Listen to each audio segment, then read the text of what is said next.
Your services are no longer required, Serena Hale announced coldly, her voice slicing through the polished silence of the mahogany boardroom. The long table reflected the tension in the room, executives shifted uncomfortably, board members exchanged wary glances. And at the far end sat the woman, who had been waiting for this moment her entire life, my sister. Clear your office by tomorrow, she added, tapping her pen against the agenda booklet, as if dismissing an intern. I didn't flinch. I didn't blink. I simply stared back at her and asked, is that all? Yes, Amara. That will be all, she replied, already turning to the next agenda item, her voice dripping with triumph. I gathered my notepad and pen with slow precision, nodding politely to each board member before rising. My heels clicked across the marble floor, echoing the fallout of a decade's worth of work erased in minutes. When the door closed behind me, the soft click felt far too gentle for the magnitude of what had just happened. I had been fired from Hale Dynamics, the company my grandfather built, the company I had expanded, strengthened, and practically carried for years. My name is Amara Hale, 43 years old. Until 10 minutes ago, I was the Executive Vice President of Operations, the engine of this company, the strategic mind behind our vast growth across the Southeast. Serena. She was the face. The smile. The PR darling. The one who played politics while I built the structures that actually generated revenue. I walked toward my office, a corner space with floor-to-ceiling windows overlooking Charlotte. A view I had earned. A view Serena had always envied. When I opened the door, Jenna, my assistant, looked up with concern flooding her face. Amara, what happened in there? She asked, standing as if bracing for impact. Serena fired me, I said calmly. Effective immediately. I've been given until tomorrow to clear out. Jenna's jaw dropped. She can't do that. Without you this place wouldn't. She can, I interrupted softly. And she did. I sank into my leather chair, giving myself one moment to feel the sting. Then, almost instinctively, my mind began recalibrating. Strategizing. Dad made her CEO, I said. And the board approved it. It's her ship now. But, why? You built the entire client base. The numbers, the partnerships, the systems, everything. I let out a small, ironic smile. And that, exactly that, is why she did it. Serena had always been overshadowed by me. In school, in the family, in the company. And now that Dad was retired, she was finally free to eliminate the competition. But what she didn't know was that I had been preparing for this day for years. I opened the bottom drawer of my desk and pulled out a sleek leather portfolio. Inside were documents, contracts, amendments, structural changes, every detail meticulously planned and executed with the board's signatures. Jenna, I said, remember when I restructured the client engagement model 5 years ago? When I created Strategic Partners? Her eyes widened instantly. Your consulting LLC. The one that technically holds all the client contracts. I nodded. That's the one. A slow smile broke across my face, the first genuine one since that room. I think it's time Serena learns who brings in the actual business around here. 5 years ago, when Dad hinted at retirement, I'd realized what was coming. Serena had always been the favorite, charming, polished, socially perfect. Meanwhile, I was the problem solver, the strategist, the one proposing innovation after innovation. Dad would always say, "You're making waves, Amara. Let's not change what works." What worked, apparently, was giving Serena the credit while I quietly built the backbone of the company. Just like what worked today was firing me. But I wasn't helpless. And I wasn't unprepared.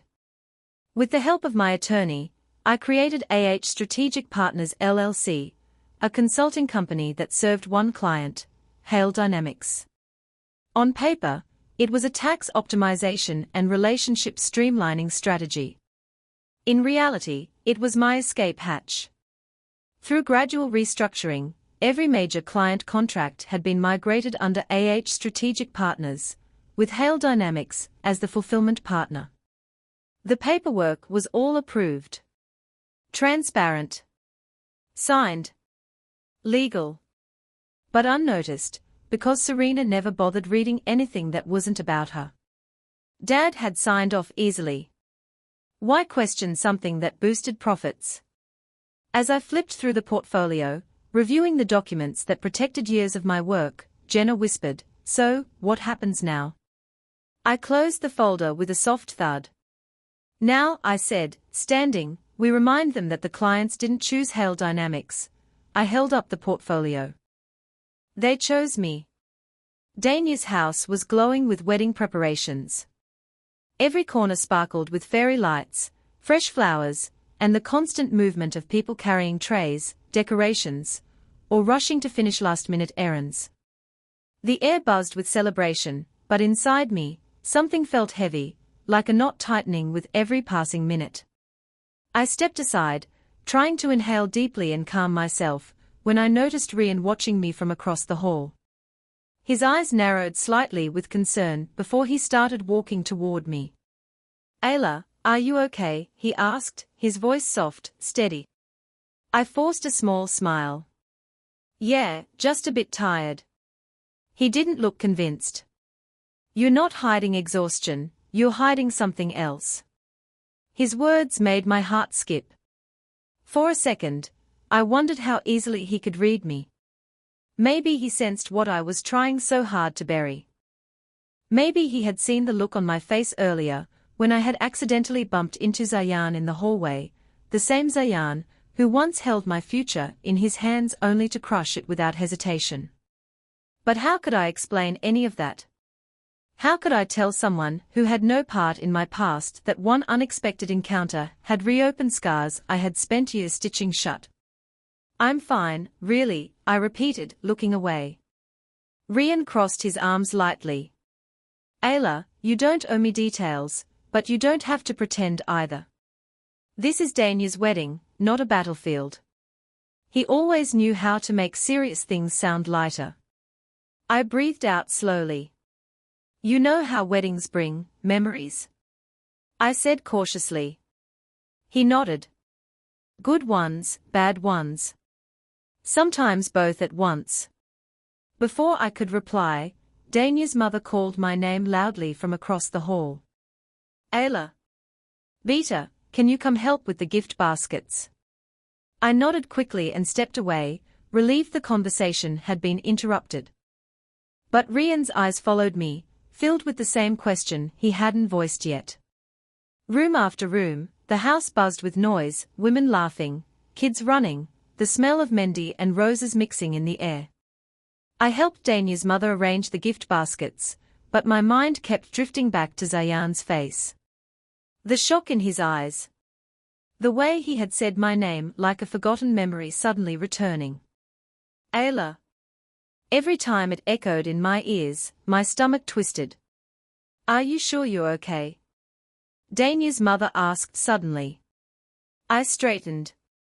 "Yes, Auntie, absolutely." But even she didn't look convinced. After an hour of helping around, I finally slipped away to the terrace for some quiet. The cold evening breeze brushed against my skin, giving me the breath I had been craving. I closed my eyes. Why did fate bring him here? Why at this wedding? Why now, after everything? "You're avoiding everyone," a familiar voice said behind me. I didn't turn around. "Ryan, not now." He walked up and stood beside me anyway. "Dania told me you've been acting strange since morning. And after seeing you almost faint in the hallway, yeah, I'm not leaving." I blinked in surprise. "I didn't almost faint." He raised a brow. "Ayla, you grabbed the wall for balance." I sighed. "Okay, maybe a little." Ryan leaned on the railing, watching the glittering lights below. "Do you want to tell me what happened?" I paused, long enough that I thought he might drop the subject. But he didn't. He just waited. Finally, I whispered, "Someone from my past is here." "Someone important?" he asked gently. "Someone I thought I'd never have to see again." Rian stayed quiet for a moment, then said, "You don't have to face anything alone. Even if you think you do." His calmness made me feel something unfamiliar, safe. Before I could speak, a sudden burst of laughter echoed from inside, followed by Danya's voice calling us for dinner. Rian gave me a small reassuring smile. "Come on. Let's go before Danya sends a search party." I nodded and walked beside him, grateful for the silence between us. As we entered the dining hall, my breath hitched again. Zayan was standing near the main table, talking to some relatives. Our eyes met for a split second. His expression softened, almost apologetic. I looked away immediately. Rian noticed. "That's him, isn't it?" he asked quietly. My throat tightened. "Yes." Rian's jaw flexed, not in anger, but in protective instinct. "Do you want me to keep him away from you?" I shook my head quickly. "No, please don't. I don't want drama. I just want to get through the wedding peacefully." "Then I'll make sure you do," he said simply. The sincerity in his voice felt like a shield wrapping around me. For the first time since morning, I breathed a little easier. Little did I know, this was only the beginning. The Mendy night arrived with all its color and noise. Danya's backyard had been transformed into a glowing wonderland, marigold strings hanging from the trees, candles flickering inside glass jars, and soft music floating through the air. Women laughed as they compared Mendy designs, children chased each other between the chairs, and older relatives sat in groups exchanging gossip louder than the speakers. It was beautiful. It was warm. It should have felt comforting. But for me, every sound felt a little too sharp, every light a little too bright. I kept reminding myself, stay calm. Focus on Danya. Avoid Zayan. Get through this night. Simple. Or so I thought. I was arranging the flower trays when Rian suddenly stepped in front of me, blocking my path like a human wall. "Careful," he said, steadying the tray before it slipped. "You almost dropped this." "I'm fine," I murmured. "Ayla, you've said that 10 times today," he replied, eyes narrowing. "And it's been a lie every single time." I opened my mouth to argue, but before I could, Danya called us toward the stage for pictures. Rian gave me a look that said, "We're not done talking," and walked ahead. I exhaled shakily. Just a few days. That's all I needed to push through. But as I stepped toward the stage, my steps froze. Zayan was standing on the opposite side, straightening a piece of decor that didn't even need fixing. His eyes lifted slowly, like he had sensed me before actually seeing me. And then they met mine, steady, searching, full of something I didn't want to understand. My stomach tightened. My throat closed. My fingers went numb. I turned away instantly, pretending to fix my dupatta, anything to avoid those eyes. Eyes that once promised forever, and then walked away without explanation. Rian noticed immediately. He walked toward me with deliberate steps. "You okay?" he muttered under his breath. "Rian, please. Not now." His eyes briefly flicked toward Zayan. "He's staring." "Do you want me to?" "No," I cut him off quickly. "No scene. No drama." Rian clenched his jaw but nodded. "Then stay close. At least until things settle." I didn't argue. For the first time in a long time, I needed the safety someone offered me. The next hour passed with forced smiles, endless photos, and me staying as far away from Zayan as possible. But whenever I accidentally glanced in his direction, he was watching. Not boldly, not aggressively, just quietly, like he was carrying a question he didn't know how to ask. At one point, I escaped to the far corner near the catering tent. The smell of biryani was strong there, and the warm air from the steaming pots felt oddly grounding. I rubbed my hands together, trying to ease the nervous tremble. Ayla? My heart dropped. I didn't have to turn to know who it was. Zayan. I closed my eyes for 1 second before turning around. You shouldn't be here. He looked genuinely hurt. I'm just trying to talk. There's nothing left to talk about. There's everything left, he said quietly. I swallowed hard, forcing calm into my voice. Not here. Not tonight. Zayan took a small step forward, and I unconsciously stepped back. He noticed. Ayla. I'm not here to hurt you. You already did, I whispered before I could stop myself. His face fell. I know. And before he could finish, Rian appeared out of nowhere, stepping between us like a protective shield. Ayla, Dania is looking for you, he said firmly, his eyes locked on Zayan. Come with me. Zayan exhaled sharply. Rian, you don't need to, I really do, Rian cut in, voice low. She doesn't want this conversation. I tugged Rian's wrist gently. It's fine. Let's just go. He didn't argue. He didn't look at Zayan again. He simply walked me away like he had been doing it all his life. When we reached a quieter part of the lawn, I finally let out the breath I didn't know I was holding. Rian turned to me. Did he say anything stupid? No, I whispered. Just, things I don't want to hear. He nodded slowly. If he corners you again, you call me. I don't care where I am. I blinked. Rian, you don't have to be this involved. He looked irritated at the suggestion. Ayla, you're not fine. Anyone with eyes can see that. Let people care about you for once. His words stung, but in a strangely comforting way. Because a part of me knew he was right. I wasn't fine. And I hadn't been for years. I had learned to function, to smile, to pretend, but today, seeing Zayan had undone everything. Thank you, I murmured. For what? For showing up. Rian's expression softened. Always. For the first time that night, I felt something steady under my feet again.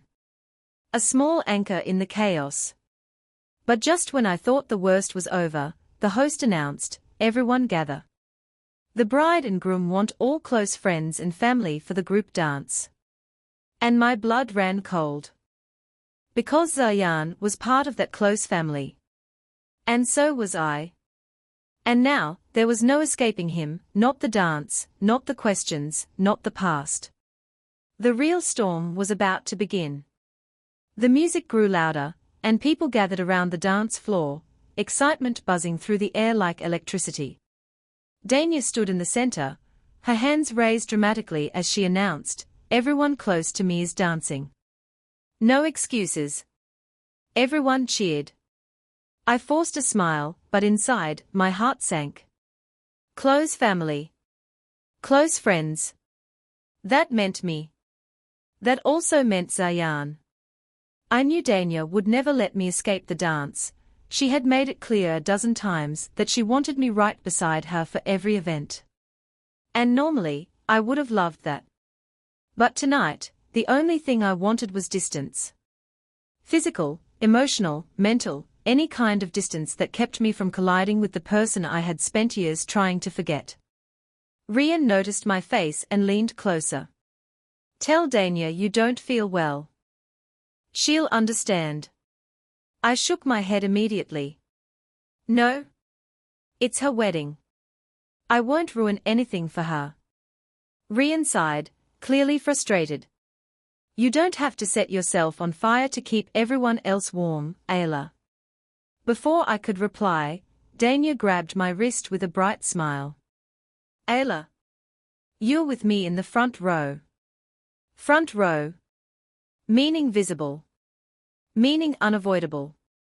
I swallowed hard as she pulled me into position. Rian took a spot slightly behind us. And a few seconds later, like the universe hated me, Zayan walked into the same circle. He stopped across from me. Our eyes met for the briefest moment before I looked away sharply, pretending to fix the edge of my dupatta again. My heartbeat wouldn't slow down. Ready? Dania shouted. The music started, fast, energetic, full of life. The kind of track that demanded joy. The kind that made people laugh and dance without thinking. I moved mechanically, following the choreography Dania had practiced with us earlier. Around me, everyone danced with bright smiles, completely unaware of the storm in my chest. Cameras flashed. Laughter echoed.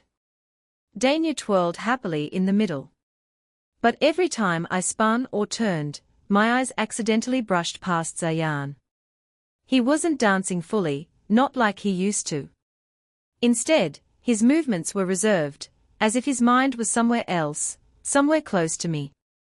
And whenever our gazes accidentally met, something in his face tightened. Regret, confusion, longing, I wasn't sure, and I didn't want to be. When the group moved into pairs for the second part of the dance, panic shot through me. No, this couldn't happen. People automatically paired up. Dania grabbed her groom. Rian reached for someone next to him. And before I could step back, a hand reached toward me. Ayla. Zayan. I froze. I'm not, I began. Before he could take my hand, Rian stepped between us with perfect timing, offering his hand instead. I'll dance with her. Zayan's jaw tightened. Rian, this is between, it's not, Rian said calmly, because she doesn't want it. Zayan's eyes flicked toward me, searching for an answer. Waiting for me to say something, anything. But I couldn't. I simply placed my hand in Rian's. Rian guided me into position gently, like he was handling something fragile. The music shifted into a softer beat. We moved with the rhythm, not perfectly, but enough to blend into the group. You okay? Rian whispered. No, I breathed. But I will be. He nodded, his grip steady. Behind him, I could feel Zayan watching. Not dancing.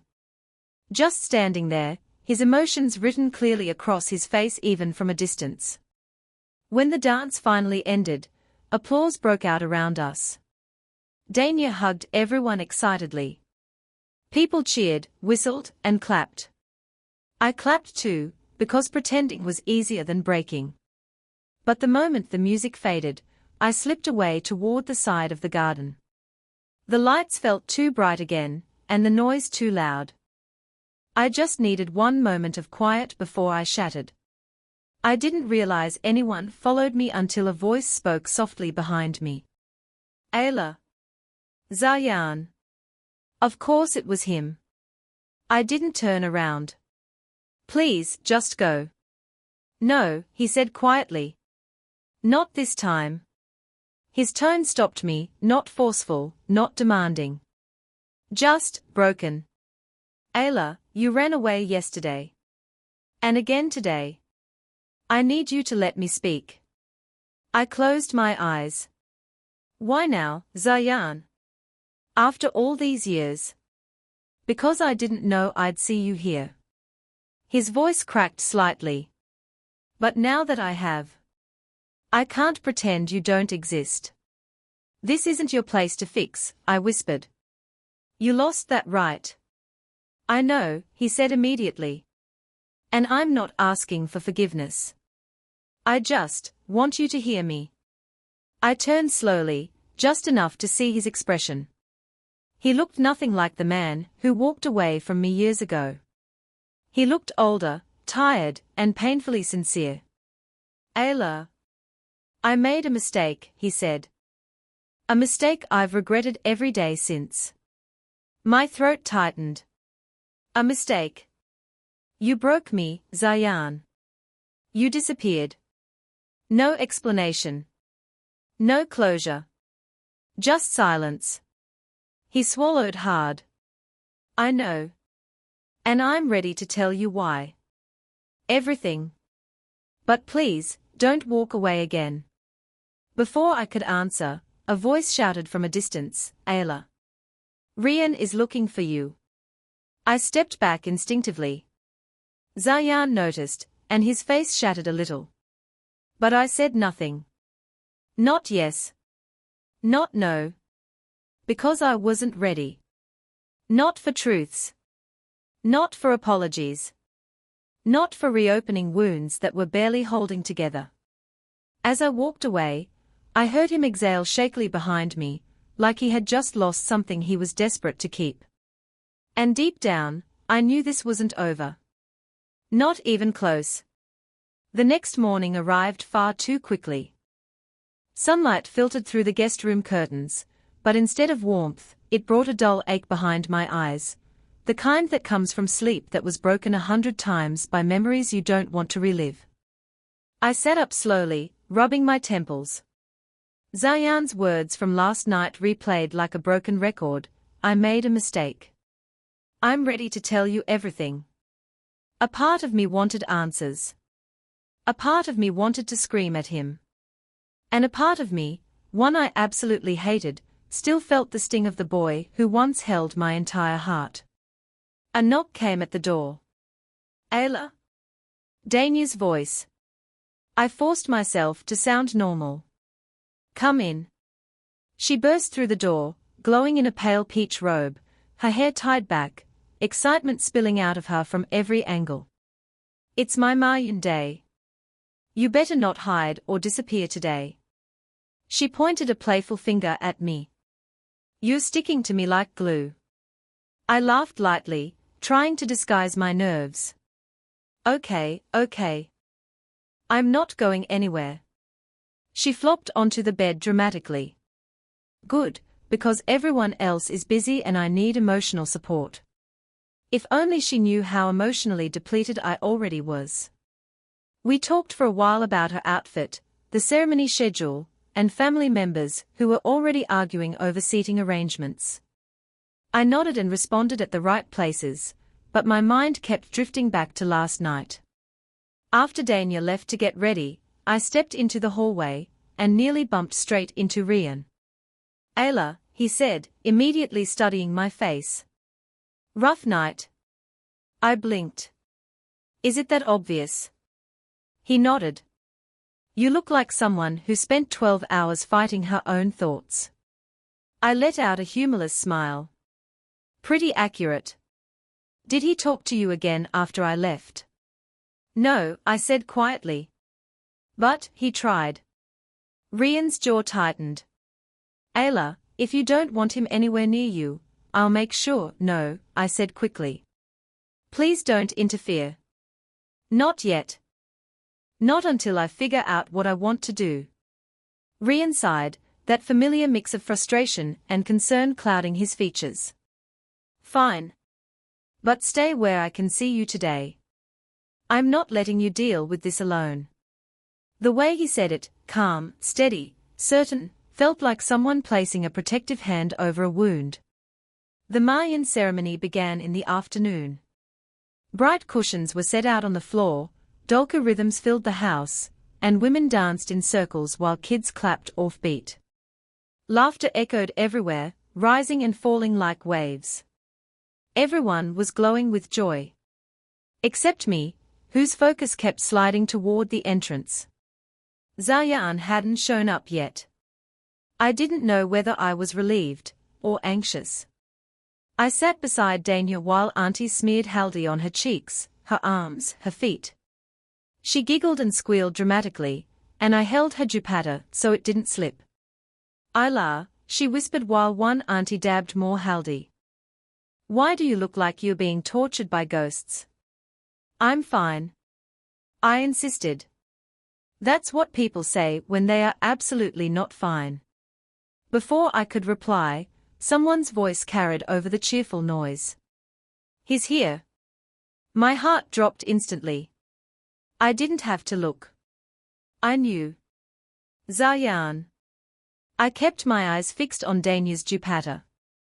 My hand trembled slightly as I adjusted the edge. Maybe no one would notice. But Danya frowned, leaning closer. Ayla, what's wrong? Why do you? Before she could finish, Zayan appeared behind me like a shadow. Ayla, he said quietly, come with me. I didn't argue. I stood up and followed him to the side lawn, my pulse hammering. What happened? I asked. Nothing yet, he said, crossing his arms. But Zayan walked in and immediately started looking for you. I thought you should choose what to do before he corners you again. I nodded slowly. Thank you. Zayan hesitated, then asked softly, do you want to talk to him? The question hit harder than I expected. Did I want answers? Yes. Did I want to reopen old wounds? No. Did I want to hear his voice again? I didn't know. And that scared me most. I don't know what I want, I whispered honestly. Zayan looked at me like he already knew that. You don't have to decide now, he said gently. You just need to breathe. I exhaled shakily. I hate that he still affects me like this. That's normal, Zayan replied. You were in love with him. I blinked, stunned that he said it so plainly. And when someone breaks you, he continued, the echo doesn't disappear just because the person does. Before I could speak, a voice approached us slowly. Ayla. Zayan. Zayan moved slightly, positioning himself just enough to shield me without completely blocking her view. Ayla, Zayan said again, his voice hesitant, almost fragile. Can we talk? Please. My chest tightened painfully. Zayan looked at me, waiting for my decision. One word from me would send Zayan away. One word would let him explain. And both choices terrified me. My voice wavered. I'm not ready. Zayan's shoulders fell, but he nodded. Okay. I won't push you. Whenever you're ready.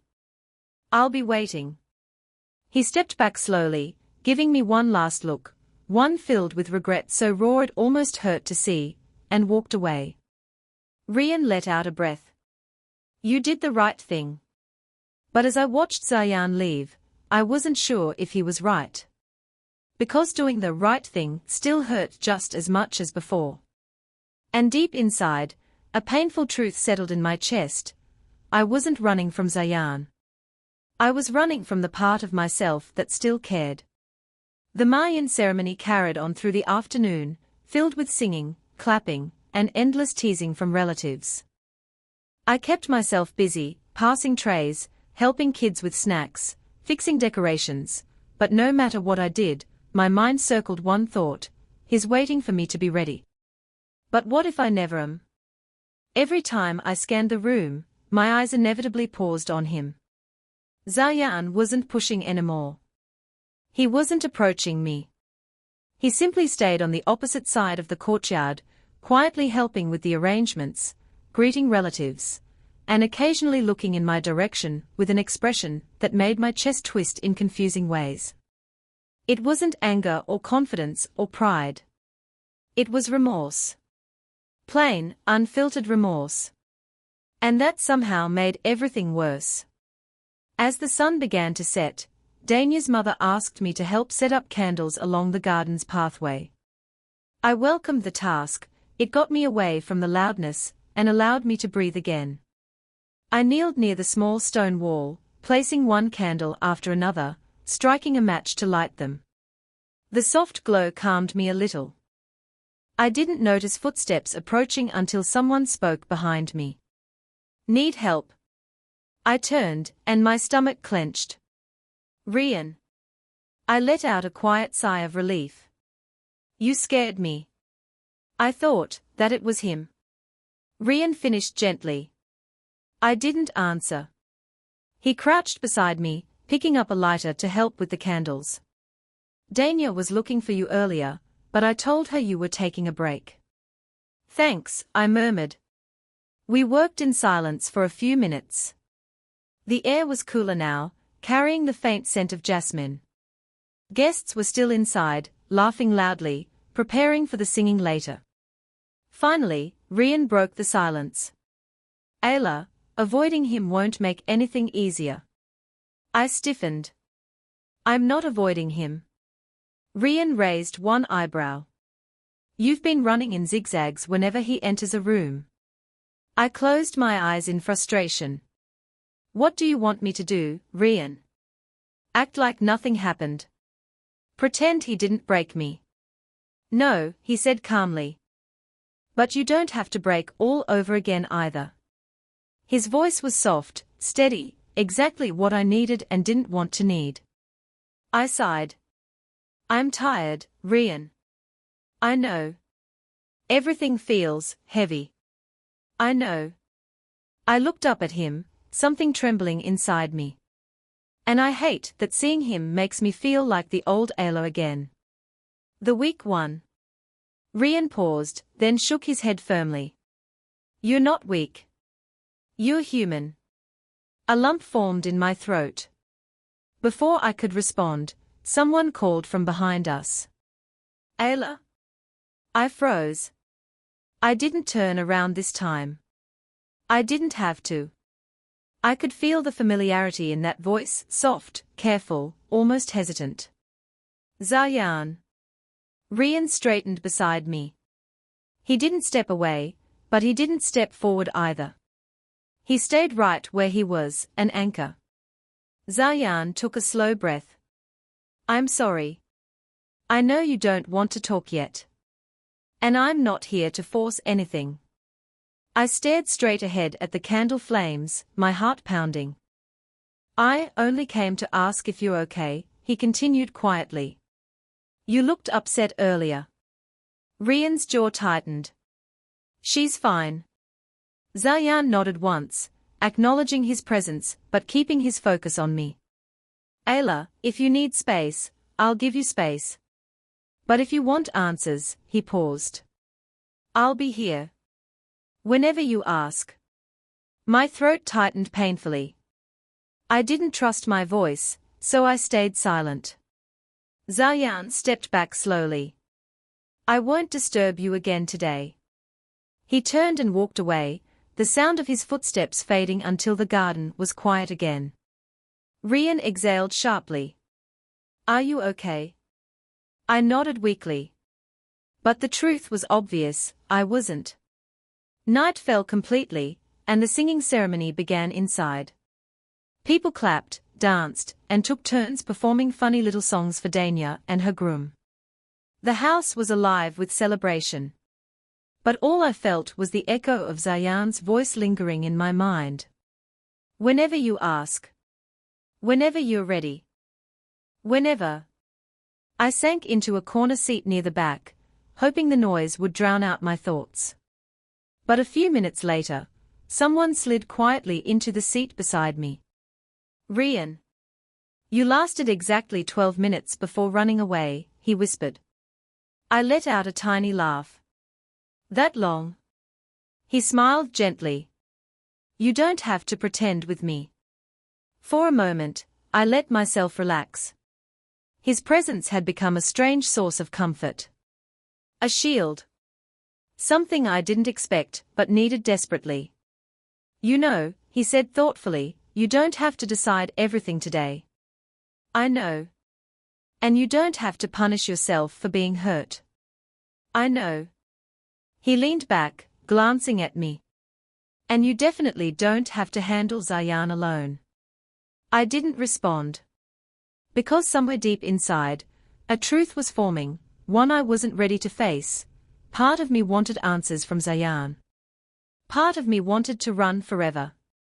And part of me wanted to stop pretending I didn't feel safer whenever Rian stood beside me. Before I could untangle the chaos in my heart, Dania rushed over, grabbing my hands. Ayla. Come on. We are about to start the family song, everyone has to come. I forced a smile, letting her pull me up. As she dragged me toward the center of the room, I caught sight of Zayan on the opposite side, standing alone, watching me with unreadable eyes. And Rian, a few steps behind me, watching Zayan. And me. Caught in the middle, unsure which direction my heart would break next. The morning after the wedding felt strangely quiet, too quiet for a house that had been bursting with noise, colors, and people for days. Most of the guests had already left, and the remaining few were gathered lazily around breakfast tables, sharing the last bits of gossip the wedding had produced. But all I could think about was the conversation I'd had with Zayan the night before. I hadn't slept. I had stared at the ceiling until the sun rose, replaying his words again and again. Ayla. I never chose her over you. I chose comfort when I should have fought for you. I hated that the confession still hurt, even after all these years. I hated that a part of me felt lighter hearing it. But most of all, I hated the confusion inside me, because loving someone once doesn't give them the right to walk back into your life and rearrange everything. I found Dania in her room, sitting in the center of piles of gift boxes, smiling at her phone, probably messages from her new husband. She looked up as I entered, her smile softening with concern. You didn't sleep, she said instantly. I can see it on your face. I forced a laugh. That obvious? Yes, she said, crossing her arms. And don't even try to lie. I know the difference between normal tired you and emotionally exhausted you. I didn't want to bring up Zayan, not today, not when this was supposed to be her moment of happiness. But Dania had always been able to read me like an open book. It's him, isn't it? She asked gently. I swallowed hard. He said a lot of things. And you're wondering whether to believe him. I nodded. Dania reached for my hands, squeezing them. Ayla, your story with him, it broke you once. Just promise me something, whatever decision you make now, make it from strength, not loneliness or old memories. I closed my eyes, letting her words sink in. Strength? Not pain. Not longing. Not nostalgia. Before I could respond, Rian knocked lightly on the open door. Am I interrupting a secret sisterhood meeting? Dania threw a pillow at him. You always interrupt everything. Rian grinned, then glanced at me, his expression immediately shifting to concern. Hey, you okay? I nodded, though we both knew it wasn't entirely true. Just tired. Right, he said slowly, unconvinced. Well, if you're up for it, I'm heading to the garden. I could use company. Or we can all sit together. Dania nudged me. Go? You need fresh air, and someone who makes you laugh. So I joined Rian. The garden was bright, sunlight spilling over the dewy grass, making everything look annoyingly peaceful. We sat on a bench under a tree, and Rian tossed me an unopened juice box. You look like a person fighting an internal war, he said casually. And losing. I laughed despite myself. You're not wrong. He leaned back. It's Zayan, isn't it? Everyone knows, I muttered. Ayla, everyone saw his face yesterday, he replied. Man looked like he saw a future he messed up, and desperately wants back. I didn't respond. Rian continued, softer this time. Do you still feel something for him? I wanted to say no. I wanted to shut the door on the entire conversation. But lying wouldn't change anything, not my heart, not the past, not the confusion sitting heavy inside my chest. I don't know what I feel, I finally said. I don't trust him. But I don't hate him either. And that scares me more. Rian studied me for a long moment, his expression unreadable. You deserve someone who shows up. Every time. Consistently. Without conditions. I nodded. I know. And if Zayan wants another chance, let him. But only if you want it too. And only if you're ready. You don't owe him forgiveness. His words settled inside me like a slow, steady truth. For the first time in days, I felt myself breathe a little easier. Just then, my phone buzzed. I hesitated before checking it. Zayan, can we talk? One last time. Only if you want to. My heart thudded. Rian noticed, but didn't say anything. What will you do? He asked quietly. I stared at the message, thinking of the years of silence, the pain of being abandoned right when I needed him, and the version of him now, apologetic, regretful, older, maybe wiser. I exhaled slowly, I'll hear him out. But I'm not promising him anything. Rian smiled gently. Good. That's the Ayla I know. I stood up, feeling strangely steadier. I'll talk to him later. Right now, I need to help clean up. Dania's house looks like a storm hit it. We laughed, heading back inside together. But deep down, something had shifted. Not in favor of Zayan, not against him, but inside me. My heart wasn't trembling anymore. If Zayan wanted closure or a second chance, he would get clarity, nothing more. The girl who once shattered because of him no longer existed. I wasn't walking back into the past. But I wasn't running from it anymore either.